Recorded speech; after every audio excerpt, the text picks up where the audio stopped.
dengan manusia. Dari sisi umur, bahkan manusia jauh lebih sempurna. Sisi kekuatan tidak ada apa-apanya. Kalau jin itu, atau syaitan itu lebih kuat dari manusia, kira-kira kita masih bisa hidup sekarang? Pasti kita dibudakkan sama mereka. Bahkan Allah mengatakan, inna kaida syaitani kana dha'ifa. Ketahuilah, tipu daya dan fisiknya syaitan itu lemah. Lemah sekali. Ada hadis yang sahih berbunyi, kata Nabi SAW, kalau seseorang yang antara kalian membaca Bismillah pada saat mau makan, maka syaitan di sebelahnya mengecil seperti lalat. Berarti persepsi selama ini orang yang menganggap syaitan itu besar, dusta semua itu. Itu hanya karirnya film-film horor. Itu karir supaya serem, supaya begini. Kalau kita mau bicara masalah serem, semut itu kalau dibesarkan kayak manusia serem itu. Hah? Lalat itu kalau besar kayak kita serem di mata manusia. Yang kita lihat iya, tapi jin tidak dilihat, gitu kan?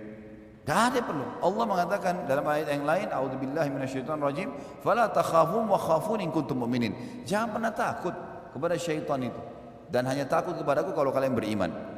Tidak ada yang perlu dikhawatirkan. Jadi dia cuma sekedar membisikkan. Kebodohan sebagian manusia mengiyakan itu. Bisikan-bisikannya, baik itu bisikan membuat dia terjerumus dalam dosa atau ditakut-takuti. Kan bodoh sekali. Kita tidak kenal siapa orang itu, telepon kita kemudian nakut-nakuti lalu kita takut. Kenapa mesti takut? Belum tentu benar. Itu manusia jelas kita dengar suaranya, jin kita nggak dengar. Cuma bisikan dalam benak, dalam hati kita. Lalu untuk apa? Jadi ini poin-poin penting di mukaddimah kita tentang masalah syaitan. Syaitan itu kecil, lemah, terhina di mata Allah dan orang beriman. Tidak ada kekuatannya. Syaitan dalam kisah-kisah kehidupan baginda Nabi SAW disebutkan coba partisipasi membantu orang kafir dengan ide-ide saja agar mereka bisa melawan Nabi SAW. Tidak pernah ada riwayat menjelaskan iblis masuk di pasukan Quraisy kemudian memajak teman-temannya syaitan semua lalu mengalahkan muslimin. Tidak pernah. Ada pernah riwayat? Tidak pernah. Yang paling jauh iblis bisa buat waktu Nabi SAW mau hijrah ke Madinah, maka dia datang menjelma jadi manusia lalu kumpul sama orang-orang Quraisy dan mengaku sebagai orang tua dari negeri Syam. Lalu dia bertukar ide dengan orang Quraisy. Jadi iblis itu juga bodoh.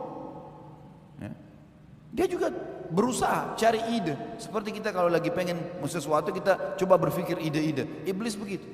Bahkan di dalam majlis Quraisy dia tidak bisa memberikan ide yang terbaiknya. Iblis menunggu ide-ide semuanya sampai Abu Jahal mengatakan lebih baik kita panggil dari setiap suku anak-anak muda yang menebaskan pedangnya satu kali kepada Muhammad sehingga sukunya Muhammad gak bisa melawan semua suku Quraisy.